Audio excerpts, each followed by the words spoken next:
I wanted to follow up on this sports analogy because I think it's kind of revealing maybe in both ways. It does seem like foreign relations is a lot like sports in that it's a competitive landscape, right? So if you're not doing Moneyball and some other country is doing Moneyball, you could quickly fall behind. But then on the other hand, the data in sports is so rich, so accessible, so clear and objective. Everyone can just directly observe everything on the field, and you're kind of the rules of the game aren't changing.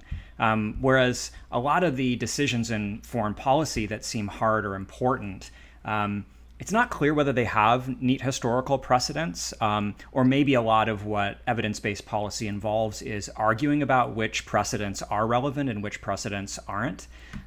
So I wanted to get your take on how to tackle this kind of end problem in evidence-based foreign policy.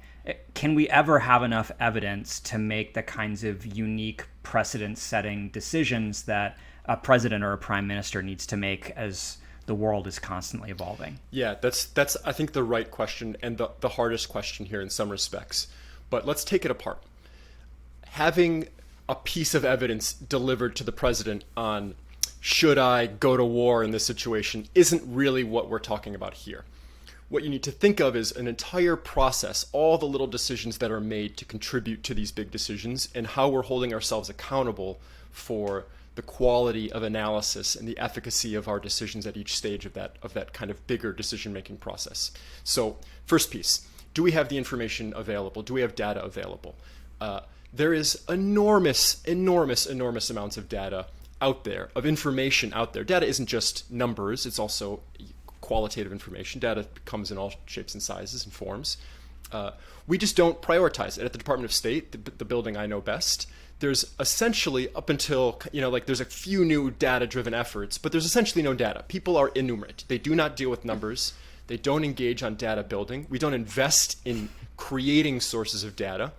And if we start thinking about where are there places of data throughout this organization, and how do we use this data to start bringing better analytical decision making to bear on those spaces, I think you were going to start discovering a lot. So let's think of some examples.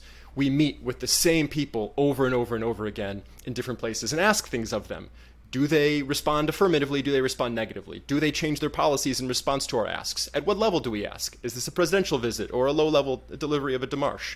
Is this a military thing or a State Department thing? So when you start thinking about gathering data throughout the organization, it's going to give you the resources you need for better analytical decision making.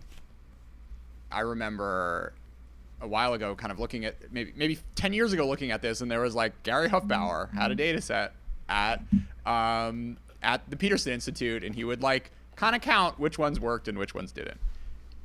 Now it's 2022.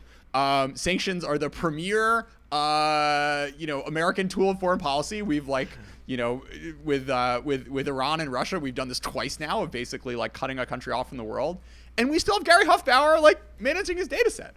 The fact that no one in the government has invested the time and effort to do a little more, put a little more money and elbow grease behind this sort of thinking of what happens to nations and their decision making when they get sanctioned is really shocking. I think that's the right way to think about where to find these resources of information. Repeated processes, sanctions, peace process negotiations, ceasefires, arms deals, trade agreements, diplomatic engagements. These spaces, the military would make doctrine around each of these pieces. They would say, here's our best practice. Here's how we're going to execute it. We've had all these generals and all these folks over at the war colleges studying these processes, thinking about how this fits together with the broader institution, how this tool supports our larger, project that we're building. And they create doctrine out of it. Okay, pluses and minuses of all doctrine.